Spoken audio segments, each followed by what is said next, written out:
हाँ जी दोस्तों, कैसे हो आप सब। बहुत बहुत स्वागत है आपका आज की इस कॉर्पोरेट न्यूज़ के अंदर, जहां हमारे पास कॉर्पोरेट में बहुत सारी घटनाएं घट रही हैं यार। बहुत सारी घटनाएं घट रही हैं। इनफैक्ट इतनी सारी घटनाएं थी आज मेरे पास, अभी 2 दिन पहले ही मैंने कॉर्पोरेट न्यूज़ बनाई है और इतनी सारी घटनाएं दोबारा इकट्ठी हो गई कि मैं आज सब कुछ इस न्यूज़ में डाल भी नहीं पा रहा। अब मैं सेपरेट कुछ और न्यूज़ भी दूंगा, जिसमें कल्याण ज्वेलर्स के जो धमाका हुआ है शेयर प्राइस में, उसको मैं अलग से कवर करूंगा। एंड वेदांता के ऊपर मैं एक अलग से क्लिपिंग भी बनाऊंगा, बट वेदांता को आज मैं यहाँ पर भी कवर कर रहा हूँ। फिलहाल मेरे पास कवर करने के लिए स्विगी की न्यूज़ है, यथार्थ हॉस्पिटल की न्यूज़ है, वेदांता की न्यूज़ है, फिर एक एसएमई सेगमेंट की एक कंपनी है उसके ऊपर न्यूज़ है, जेपी एसोसिएट्स के लिए न्यूज़ है, रिलायंस इंडस्ट्रीज के ऊपर न्यूज़ है। मतलब बहुत सारी न्यूज़ है भाई साहब, आज क्या कहें। चलो जी, तो आप अपने ज्ञान में लगातार वृद्धि करते जाइए करते जाइए। अच्छा, एक और बहुत जरूरी सूचना, जिन लोगों को भी क्रिप्टो का ज्ञान चाहिए, हम लोग फर्स्ट वीक ऑफ फेब से क्लासेस होंगी। संडे के संडे ये क्लासेस हुआ करेंगी, और जहां पर आपको हर संडे को आधे या 1 घंटे की क्लास में क्रिप्टो को बिल्कुल बेस से सिखाया जाएगा कि ब्लॉकचेन क्या होती है, क्रिप्टो बनते कैसे हैं, बिटकॉइंस कैसे बने, एथेरियम कैसे बने, फिर सोलाना, पॉलीगॉन, ये सारी चीजें हैं क्या, लेयर 1 लेयर 2 ये सब क्या होती है, मतलब A to Z ये सब कुछ सिखाया जाएगा। क्रिप्टो से रिलेटेड ज्ञान दिया जाएगा। अगेन, हम लोग हर हफ्ते किसी स्ट्रॉन्ग कंपनी के फंडामेंटल्स का एनालिसिस करते हैं, जैसे हम कंपनी ऑफ द वीक कहते हैं। फिर अगले हफ्ते हम उससे अगले हफ्ते हम क्रिप्टो ऑफ द वीक का डिस्कशन करते हैं, जहां पर हम किसी स्ट्रॉन्ग क्रिप्टो प्रोजेक्ट की चर्चा करते हैं। परंतु ये सारी चर्चाएं जो भी हो रही हैं, ये केवल मेंबरशिप सेक्शन पे हो रही हैं। तो अगर आप भी इन चर्चाओं का पार्ट बनना चाहते हैं और अपनी नॉलेज को मल्टीफोल्ड करना चाहते हैं, तो आपको मेंबरशिप सेक्शन ज्वाइन करना पड़ेगा, जो कि आपको ज्वाइन लिंक पर क्लिक करके हो जाएगा। और फीस कितनी है? जितनी की एक कैडबरीज की चॉकलेट आती है, बस उतनी ही, उससे ज्यादा नहीं। ठीक है, चलिए। तो आज हमारी पहली कॉर्पोरेट न्यूज है वेदांता को लेकर। भाई, वेदांता के शेयर होल्डर के लिए तो बहुत अच्छी न्यूज है, मैं कहूंगा अच्छी न्यूज ही है। क्यों? क्योंकि कंपनी डीमर्जर करने जा रही है। अब डीमर्जर करने जा रही है, देखो कई बार ऐसा होता है, डीमर्जर की प्रक्रिया क्या होती है। एक चीज होती है अमलगमेशन, मतलब 6 कंपनियां हैं, 6 को जोड़कर एक बना दिया, इसे आप अमलगमेशन या मर्जर के नाम से जानते हो।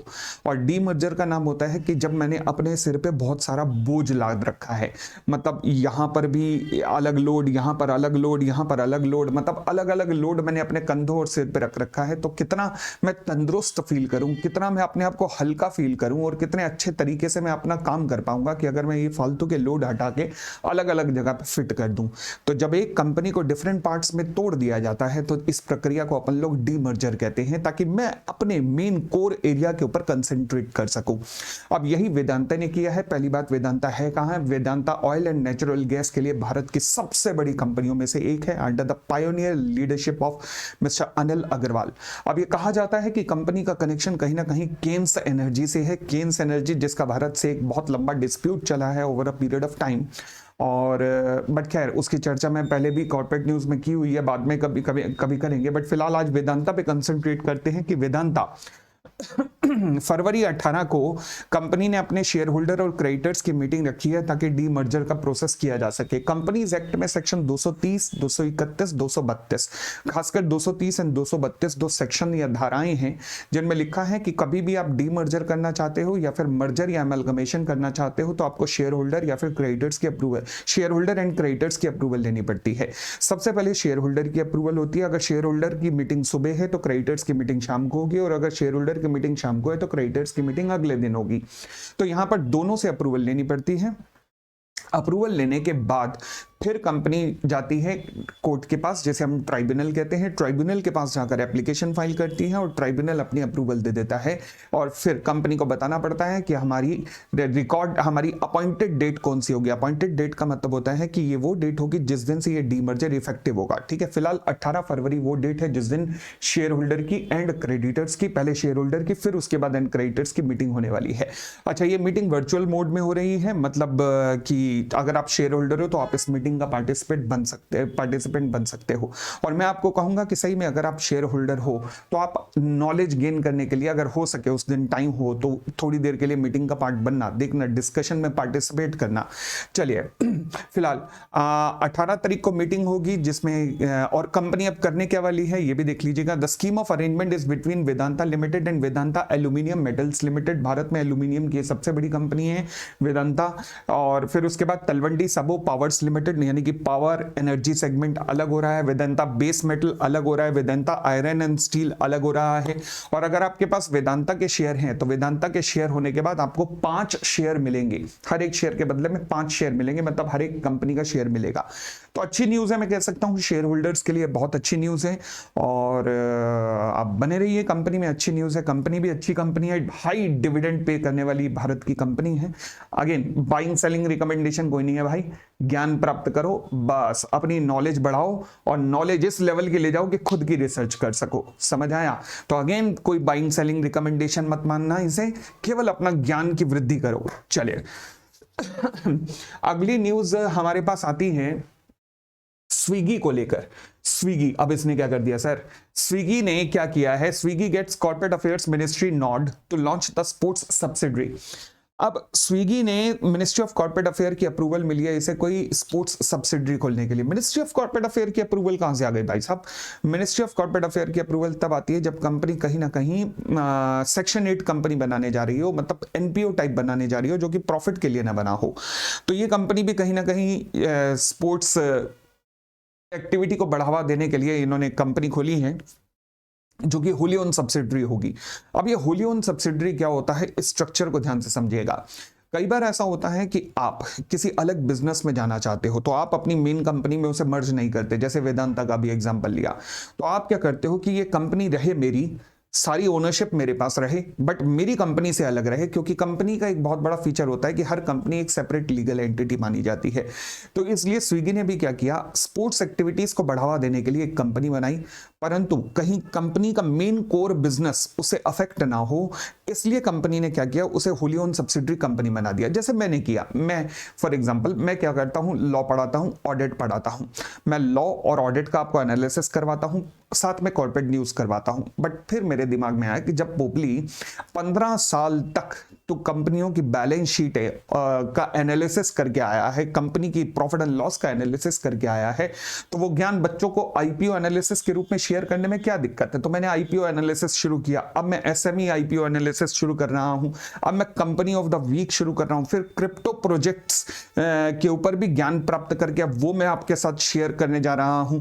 वो किस लिए? बट मेरे दिमाग में आया कि यार मेन चैनल पे अगर मैंने सब कुछ रख दिया तो फिर दिक्कत हो जाएगी, तो ये बच्चे वो हो जाएंगे, मतलब सभी लोग कंफ्यूज हो जाएंगे कि यार क्या इस चैनल पे क्या क्या देखें। तो इसलिए फिर मैंने एक मेंबरशिप सेक्शन शुरू किया, जो कि मेंबरशिप सेक्शन मेरे अंडर ही है, तो आप कह सकते हो वो मेंबरशिप मेरी होली ओन सब्सिडरी है। ठीक है, समझ गए? तो सेम स्विगी ने किया, ये एक होली ओन सब्सिडरी कंपनी इन्होंने बना ली है जो कि इन्हीं के अंडर रहेगी separate company, but Holi own subsidiary company है, यानी कि 100% कंट्रोल इन्हीं का रहेगा। कहीं ना कहीं स्पोर्ट्स एक्टिविटी को बढ़ावा देने की कोशिश की जा रही है, स्पोर्ट्स इवेंट ऑर्गेनाइज किए जाएंगे, जैसे कि इन्होंने अभी एक रिसेंटली एक इवेंट ऑर्गेनाइज किया था पिका बॉल का। आपने नाम सुना होगा, पिका बॉल क्या होता है? ये टेनिस की तरह की एक नई गेम चली है, क्योंकि टेनिस में ना, अब मेरा बेटा भी नेशनल लेवल पे टेनिस खेलता है, तो टेनिस खेलते हुए बहुत जान लगती है भाई साहब। और भारत में ना माहौल नहीं है, इन्वायरमेंट नहीं है टेनिस का, क्योंकि यहाँ पर हीट है, गर्म है, और यूरोपियन कंट्रीज में ठंड होती है तो वहां तो चलता है। तो फिर अब यूरोपियंस नहीं, वो बेचारे इतने थक गए, ठंड के माहौल में भी थक गए वो, तो उन्होंने एक नया कॉन्सेप्ट निकाला पिका बॉल, जिसमें भाग दौड़ नहीं करनी पड़ती। फिलहाल भारत में ये पिका बॉल का जो कॉन्सेप्ट है वो शुरू हो गया है, और स्विगी ने भी उस तरफ कहीं ना कहीं कदम बढ़ाए हैं, तो और भी बाकी स्पोर्ट्स एक्टिविटी को लाने वाले हैं ये। फिलहाल अगली न्यूज, यार दुख होता है मुझे ये वाली न्यूज देते हुए, यथार्थ हॉस्पिटल। अब क्या हुआ, अभी रिसेंटली कंपनी का आईपीओ आया था यथार्थ हॉस्पिटल का, परंतु अगर आप देखें तो कंपनी का शेयर प्राइस अपने पिछले 1 महीने के अंदर 37% नीचे गिर चुका है। मतलब 492 के लेवल पे था एक महीने पहले ही, लगभग नवंबर 4 को, और आज कितने लेवल पे आ गया है? 438, 36% डाउन हो गया है कंपनी का शेयर प्राइस।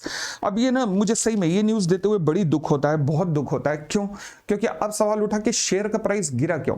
यही रीजन कहीं ना कहीं कल्याण ज्वेलर्स में भी रहा। मैं उसको और डिटेल में सेपरेट क्लिपिंग के अंदर आज ही कवर करूंगा। बट फिलहाल यथार्थ हॉस्पिटल में हुआ क्या कि कंपनी के बारे में एक र्यूमर फैला।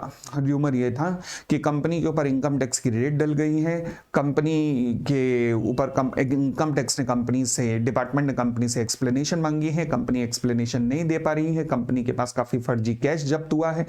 अब एक बात सुनो, जब ये मार्केट में र्यूमर फैला तो कहीं ना कहीं प्रमोटर का फर्ज क्या बनता था कि इमीडिएटली इस र्यूमर को दूर करो। एक महीने से चल रहा 36% शेयर गिर गया है, कोई सामने नहीं आया, कोई सामने नहीं आया। और अब जब 36% गिर गया तो कंपनी के प्रमोटर सामने आके कह रहे हैं नहीं नहीं नहीं, ये सब र्यूमर है हमारा, हालांकि इनकम टैक्स डिपार्टमेंट में केसेस तो चल रहे हैं, बट ऐसा कुछ नहीं है। उन्होंने कोई और एक्सप्लेनेशन वगैरह नहीं मांगी है, जो भी केस का स्टेटस पहले था वही आज है।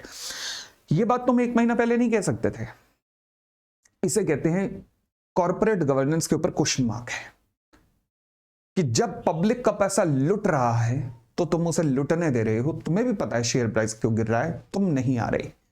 इसमें ज्यादातर क्या होता है, मैं नहीं जानता ये कंपनी ये करेगी कि नहीं, बट ज्यादातर क्या करते हैं प्रमोटर्स, यहां पर ना एंट्री लेने वाले होते हैं, ये प्रमोटर्स के रिलेटिव एंट्री लेने वाले होते हैं, जहां पर रिटेल शेयर होल्डर, देखो मरता कौन है शेयर मार्केट में, ये समझ लेना, मरता है वो जिसके पास कोई रिसर्च नहीं है, मरता है वो जिसको रिसर्च करना आता नहीं है, और जो रिटेल कैटेगरी का शेयर होल्डर है वो मर जाता है।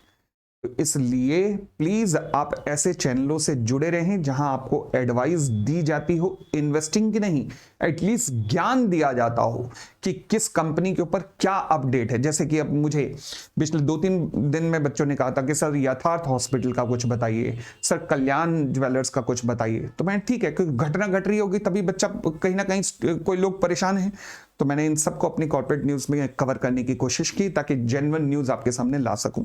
तो अब अगेन प्रमोटर्स कल आके कह रहा है कि भैया नहीं ऐसा कुछ नहीं चल रहा, ये बात तुम पहले बोल देते। इसे कहते हैं week corporate governance.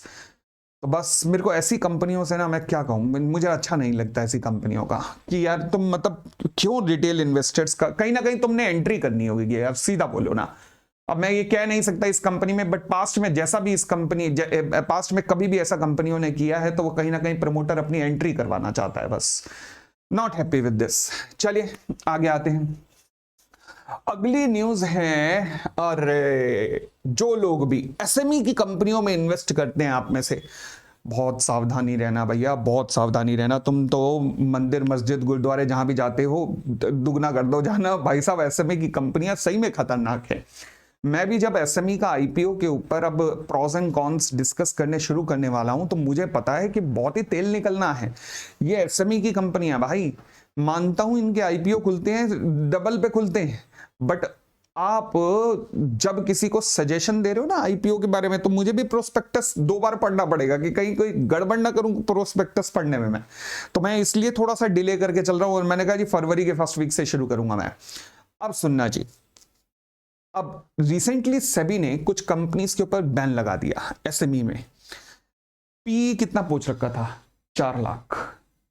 4 lakh, 4 lakh का मतलब है कि आपके शेयर का जो आपकी अर्निंग है वो अगर 10 रुपए है तो शेयर तो आपका जो शेयर मार्केट में है वो 40 लाख रुपए का है।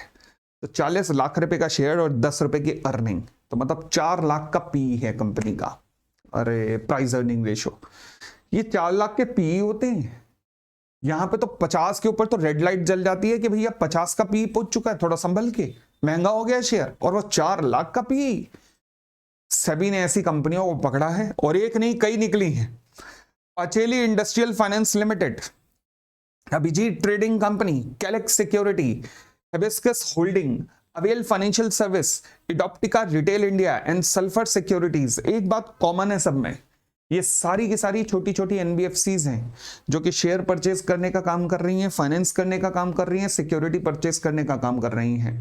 तो भाई साहब एक्स्ट्रा कॉशियस हो जाना। अगर आप एसएमई की कंपनियों में डील करते हो तो बहुत संभल संभल के, बहुत अच्छी रिसर्च करने के बाद ही जाना ऐसी कंपनियों में। एसएमई की कंपनियों में बहुत खतरा, मैं कहूंगा ये तो क्रिप्टो जितना खतरनाक है, ठीक है ना। तो प्लीज बेहतर रिसर्च के साथ जाना, ऐसे मत जाना ऐसी कंपनियों में।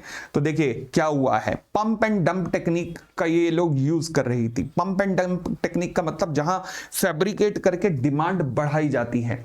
डिमांड बढ़ा दी, पीछे कुछ है नहीं, डिमांड बढ़ती जा रही है, बढ़ती जा रही है, बढ़ती जा रही है। अभी जैसे क्या हुआ था, क्रिप्टो मार्केट का एक एग्जांपल देता हूं। एलन मस्क, ये क्रिप्टो, ये हो या फिर डोनाल्ड ट्रंप हो, ये दोनों ना क्रिप्टो मार्केट के किंग हैं जो अभी मार्केट में आने वाले हैं। तो उसके बाद जो क्रिप्टो मार्केट में अब बूम आने वाला है वो मैं एक्सपेक्ट कर पा रहा हूं कि क्या होने वाला अगले 3-4 महीने इन दोनों के आने के बाद। अभी एलन मस्क ने क्या किया, अपने ना ट्विटर पे एक कॉइन लगा दिया, मीम कॉइन। मीम कॉइन क्या होते हैं, फॉर एग्जांपल मीम कॉइन का मतलब होता है कि ये ना एक तरीके के मीम्स होते हैं, जैसे मीम्स होते हैं, इनके पीछे कोई बहुत बड़ा प्रोजेक्ट नहीं होता, हालांकि कुछ एक के पीछे है बट ज्यादातर के पीछे नहीं होता। बस ये मीम्स होते हैं जो चलते रहते हैं और इनकी एक कम्युनिटी है और वो कम्युनिटी कॉइन्स को प्रमोट करती है जिस वजह से कॉइन बढ़ते हैं। मैं ये सारा ज्ञान देने वाला हूं 1 फेब से। अब उन्होंने एक पेपे नाम का कॉइन है, वो पेपे नाम का कॉइन अपने ट्विटर पे लगा दिया। वो कॉइन लगभग 90 गुना 90 टाइम्स बढ़ गया। क्या हुआ पीछे घटना, कुछ भी नहीं। This is called pump and dump. जब आप फैब्रिकेट करके डिमांड जनरेट करवाते हो, पक्की बात है एलन मस्क ने अपने दोस्त या अपना खुद का ये कॉइन ले रखे होंगे, ट्विटर पे डाला, बढ़ गया 90 गुना, उसने बेच दिया होगा। इसे कहते हैं डंप कर देना। फिर डंप करके बेवकूफ बना दिया सबका। अब वो 90 गुना बढ़ाकर वो सीधा वहां से लगभग 90 गुना डाउन भी है अब आज की डेट में। तो देख पा रहे हो कैसी खतरनाक टेक्निक्स होती हैं। तो फिर दुनिया आपको पागल बनाने के लिए बैठी है। जब तक आप खुद की रिसर्च नहीं करोगे, जब तक आपको खुद का रिसर्च नहीं समझ में आएगा, जब तक ये पंप एंड डंप टेक्निक नहीं समझ आएंगी, तब तक प्रॉब्लम में रहोगे लाइफ में, इन्वेस्टमेंट में। तो ध्यान रखना, हमारा पर्पस कहीं भी इन्वेस्टमेंट एडवाइजरी नहीं है, बट जो ये हरकतें करते हैं उनको पहचानने का जरूर आपको नॉलेज आ सके, बस हमारा ये जरूर एक कर्तव्य है और इसे हम निभाते हैं कि कहीं ना कहीं आपको इन कॉर्पोरेट न्यूज के थ्रू, कॉर्पोरेट इवेंट्स के थ्रू कहीं ना कहीं आपको ये जानकारी प्राप्त की जा सके, आपको दी जा सके। चलिए, और अगर आप इस चीज को अप्रिशिएट करते हैं तो प्लीज एक अंगूठा लगा दीजिएगा, क्योंकि मैं देखता हूं कि मेरे जो व्यूअर्स हैं ना वो कंजूस हैं। अच्छा ऐसा कैसे सर, कहो तो अभी आपको चेक आपके नाम कर दें 101 रुपए का, 1100 रुपए का। नहीं, मुझे नहीं चाहिए, मुझे केवल तुम्हारा अंगूठा चाहिए। ये अंगूठा लगा के इसको वीडियो को लाइक कर दीजिएगा, जिससे यूट्यूब अपने आप इसे ज्यादा से ज्यादा वाइडर स्कोप में पब्लिश कर देगा, तो वहां से मुझे सब मिल जाएगा, डोंट वरी। बट आप ज्यादा से ज्यादा इसे फैलाने की कोशिश कर दीजिए, बस इतना कर दीजिए। आगे अगला हमारे पास आज की न्यूज है, इंटरेस्टिंग न्यूज रिलायंस की, चलो बाद में देता हूं, बट पहले अगली न्यूज है जेपी एसोसिएट्स। भारत में ना 2016 में कानून बनाया गया था जिसका नाम था insolvency and bankruptcy code, IBC नाम आप लोगों ने सुना होगा। जब ये कानून बनाया गया तो उस टाइम रीजन ये था कि हमारे 14 बड़े बड़े बैंकों के ऐसे अकाउंट थे जो कि एनपीए हो चुके थे, जिसमें सबसे बड़ा अकाउंट था वीडियोकॉन 65,000 करोड़, फिर उसके बाद था जेपी एसोसिएट 55,000 करोड़, फिर उसके बाद था भूषण स्टील 47,000 करोड़, ये जिसमें से भूषण स्टील सेटल हो गया, ले गया टाटा स्टील। अब जो वीडियोकॉन है वो तो लिक्विडेशन में जा रही है। अब जेपी एसोसिएट्स का डिस्कशन चल रहा था कि भैया कोई इसे लेके जाएगा, कोई इसे लेके जाएगा, तो बिड इनवाइट की गई। पहले तो 8-10 लोगों ने शो किया इंटरेस्ट कि हाँ हम लेंगे जेपी एसोसिएट को, परंतु लास्ट में आया कितना, केवल एक बिड आई, वो भी सरकारी कंपनी है जिसका नाम है NARCL। NARCL का मतलब national asset reconstruction company limited. ये जो एसेट रिकंस्ट्रक्शन कंपनी होती है, इनका काम ही ऐसे लोगों को उठाना है जो कि आईसीयू के अंदर हो, ऐसी कंपनियों को उठाना है और आईसीयू के अंदर ही ले जाकर उनका इलाज करना होता है। अब मैं बहुत ज़्यादा गंगो नहीं हूँ इसको लेकर, मतलब बहुत ज़्यादा पॉजिटिव नहीं हूँ, ठीक है, नेशनल एसेट रिकंस्ट्रक्शन कंपनी ने इसे इसे टेक ओवर किया है, क्योंकि कोई और आया ही नहीं, पूरी दौड़ में वो अकेला जा रहा था। बट कहीं ना कहीं सरकारी टैग होने के कारण अब जो काम है वो बड़ा धीरे धीरे होगा। अच्छा, शेयर होल्डर अगर आप जेपी एसोसिएट के रहे हो तो क्या आपको पॉजिटिव होने की जरूरत है? बिल्कुल भी नहीं, आपको कुछ नहीं मिलना, आप निश्चिंत रहो। आप बिल्कुल भी मतलब खुशी का माहौल क्रिएट ना करें अपने मन में, आपको कुछ नहीं मिलना। क्योंकि जब भी कंपनियां, लॉस मेकिंग कंपनियां आईबीसी में टेक ओवर हो रही हैं, सबसे पहली लात जो पड़ रही है वो शेयर होल्डर को पड़ रही है। क्योंकि कानून ये कहता है कि जो भी ऐसी कंपनी को टेक ओवर करेगा वो डिसाइड कर सकता है कि शेयर होल्डर को क्या देना है, और वो डिसाइड करते हैं कि शेयर होल्डर को कुछ नहीं देना। इतिहास गवाह है अभी तक 2016 से। तो इसलिए आपको कुछ नहीं मिलना, आप निश्चिंत रह के अपना जीवन व्यतीत करें। आगे बढ़ते हैं, अगली न्यूज। वाह वाह वाह वाह, ये है मेरे लिए न्यूज ऑफ द वीक सही में।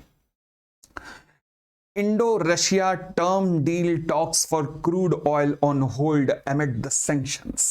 By God, इस बार डील हुई थी भारत के रिलायंस इंडस्ट्रीज लिमिटेड की रशियन ऑयल कंपनी से। अब ट्रंप सत्ता में आ रहे हैं, ओपेक जो कंट्रीज हैं जिसमें दुबई, यूएई ये सब हैं, ये इस डील से कहीं ना कहीं नाराज थे। नाराज क्यों थे? क्योंकि रशिया का नंबर 1 इंपोर्टर बन जाएगा रशियन ऑयल का इंडिया। अब तक तो इन्हें कोई प्रॉब्लम नहीं थी जब ये डील पे डिस्कशन हो रही थी नवंबर दिसंबर में, बट इन्हें अब दिक्कत क्यों हुई? क्योंकि ये बेचते हैं ऑयल सबसे ज्यादा चाइना को। चाइना की इकोनॉमी लगातार नीचे जा रही है, जिससे चाइना की डिमांड कम होती जा रही है ऑयल की, तो वो सफर कर रहे हैं। उन्होंने कहा दूसरा प्लेयर इंडिया है, बट इंडिया अपनी डिमांड पूरी कर रहा है रशिया से। गवर्नमेंट ऑफ इंडिया भी बड़े समझदार हैं। गवर्नमेंट ऑफ इंडिया ने क्या किया? डायरेक्ट डील नहीं की। उन्होंने अंबानी साहब को कहा, आप कई बार ना हम बड़े खुले में अंबानी अदानी इनको कहते हैं, गालियां देते हैं, कुछ भी कह देते हैं, आप शब्द कह देते हैं, बट हम ये नहीं सोचते कि देश का भला किस तरीके से हो रहा है ऐसे बिजनेसमैन के थ्रू। हमें अच्छे लगते हैं जॉर्ज सोरस टाइप लोग, जो देश की बुराई करे, अच्छा लगता है। कोई अपनों की बुराई करे ना, बड़ा सुकून सा मिलता है कि हाँ, अपने तो होते ही चोर हैं, अपने तो चोर होते हैं। एलन मस्क जैसा ईमानदार, वो देवात्मा परमात्मा आदमी कहां मिल पाएगा? ये हमारी हिंदुस्तानियों की ना दिक्कत है। हमें शुरू से ही ये दिक्कत है कि हमें अपने पसंद नहीं आते, हमें वो वाले पसंद आते, गोरे, ठीक है ना। चलिए, तो हुआ क्या? अंबानी साहब की डील चल रही थी। अब इसके ऊपर क्वेश्चन मार्क आ गया, क्योंकि ट्रंप एडमिनिस्ट्रेशन का कहना है कि भैया ये डील, रशिया इंडिया की ये डील तो हम होने नहीं देंगे। अमेरिका कहता है या तो हमारी कंपनियों से या फिर हमारे जो पिट्ठू हैं लाइक दुबई वगैरह, उनसे ले लो, कोई दिक्कत नहीं, क्योंकि वहां अमेरिका की सेटिंग है, रशिया से मत लो। तो इस डील के ऊपर सैंक्शंस का डर था। ओके, अब अगर यहां पर बाइडेन होता तो मैं कहता डील गई, बट यहां पे ट्रंप और अंबानी साहब हैं। ये नॉर्मल नहीं है, ये मुकेश अंबानी हैं। इन्होंने अपनी बिटिया की शादी पर अभी बेटे की शादी पर अभी रिसेंटली इनवाइट किया था, जिसमें मेलेनिया और इवांका दोनों आए हुए थे। ये दोनों है कौन है जानते होंगे? एक ट्रंप की वाइफ है, एक ट्रंप की बिटिया है। अब ट्रंप ने भी जब इनविटेशन भेजा तो उसने भारत सरकार को बुलाया, भारत सरकार की तरफ से जयशंकर जी जा रहे हैं, और उसने अंबानी फैमिली को बुलाया। तो अब यहां से आप देखेंगे कि मुकेश अंबानी एंड नीता अंबानी ये दोनों डोनाल्ड ट्रंप के इनॉग्रेशन में जा रहे हैं। साहब, इसे कहते हैं संबंध बना के रखना, तोड़ने मत देना। मुझे पूरा विश्वास है कि चाहे जो मर्जी हो जाए, रशिया की और इंडिया की, रशिया की और रिलायंस की ये डील होके रहेगी, पक्की बात है, चाहे 2 महीने डिले हो जाए। भाई साहब, ये बिजनेसमैन आदमी है, ट्रंप भी बिजनेसमैन आदमी है, ये पक्की बात है। ट्रंप कहेगा तुम अगर उनसे डील कर रहे हो तो हमें भी कुछ दो, इसे भी कुछ मिल जाएगा ट्रंप को, पक्की बात है, या उसके यूएसए को कुछ मिल जाएगा, मिलेगा सबको, चिंता मत करो। इकोनॉमी केवल एक ही बढ़ रही है, वो है तुम्हारी इकोनॉमी। फील कर सकते हो कॉलर ऊपर करके, हालांकि तुम्हें कह रहा है पब्लिक क्या कर रहा है यार, कहां बढ़ रहे हैं भाई? तुम्हें नहीं पता विदेशों में क्या हाल है, विदेशों में कैसे जॉब्स कट हो रहे हैं, विदेशों में कितना रिट्रेंचमेंट हो रहा है। तो इसलिए फिर भी अभी आप एक अच्छे माहौल में बैठे हो, इसे विश्वास रखो। चलिए, तो मैं कह सकता हूं ये डील के ऊपर संकट जरूर आया है, बट ये अंबानी साहब इस संकट से निकाल लेंगे अपनी कंपनी को और ये डील होके रहेगी, क्योंकि इनका ट्रंप के इनॉग्रेशन में जाना, कहीं ना कहीं वहां मीट होना, और देखो जब इंसान ने कोई काम करवाना होता तो सबसे बेस्ट है कि वो जो साहब की वाइफ है ना, उनको भाभी जी कहकर संबोधित करो और भाई बनकर कहो कि भैया के कहकर ये काम करवा लेना। तो मैंने कहा ना, मिलेनिया और इवांका दोनों आए हुए थे, तो देखते रहना ये हो जाएगा काम, ये पक्की बात है, डील के ऊपर सैंक्शन नहीं आएगा। चलिए, तो ये था हमारा न केवल कॉर्पोरेट न्यूज बल्कि कॉर्पोरेट न्यूज का एनालिसिस भी। उम्मीद करता हूं आपको पसंद आया होगा, आपके ज्ञान में वृद्धि हुई होगी। अब हम हर दूसरे दिन ये कॉर्पोरेट न्यूज लाएंगे। धीरे धीरे बता रहा हूं कि ये corporate news later on membership channel पे ट्रांसफर हो जाएगी, बट अभी नहीं, कुछ टाइम के बाद। फिलहाल मेंबरशिप चैनल पर IPO analysis, SME IPO analysis, company of the week, crypto of the week, crypto का ज्ञान, ये सब कुछ आपको मेंबरशिप चैनल पे मिलने वाला है। आप मेंबरशिप सेक्शन को ज्वाइन कर सकते हैं। Thank you, bye bye. अच्छा, वो मेंबरशिप सेक्शन ज्वाइन कैसे करना है कि आपको यहाँ पर जैसे ही आप इस यूट्यूब चैनल को सब्सक्राइब करेंगे, ज्वाइन का ऑप्शन आएगा, वहां जाकर ज्वाइन कर सकते हैं। धन्यवाद, thank you, bye bye, take care.